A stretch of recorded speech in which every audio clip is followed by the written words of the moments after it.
The 41st Pacific Island Leaders Forum is scheduled to start in Vanuatu in 2 weeks with a theme understood by every community in the Pacific Islands, navigating our challenges and opportunities together towards addressing the needs of the most vulnerable of our communities. Niue's delegation will be attending the week-long forum with Premier Talangi, a large focus of the forum this year, as well as the issue in Fiji, but Niue's issues has previously focused on population.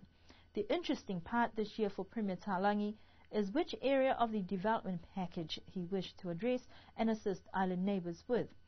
Asylum seekers' issues will also be discussed as Australia finds alternatives for the influx of asylum seekers, and we will bring you more on the story at a later date. Those are our news stories that we have for you this evening. We do hope that you join us again for our next news bulletin on Thursday. Behena ha tutula te wala tal tutupu ka lata e me whip nei amana ki ke whai wala tal tutupu whoki ke whip a tuloto ke nonofwa mo i menini po atolidiu atatolu ke liu ke whelewea.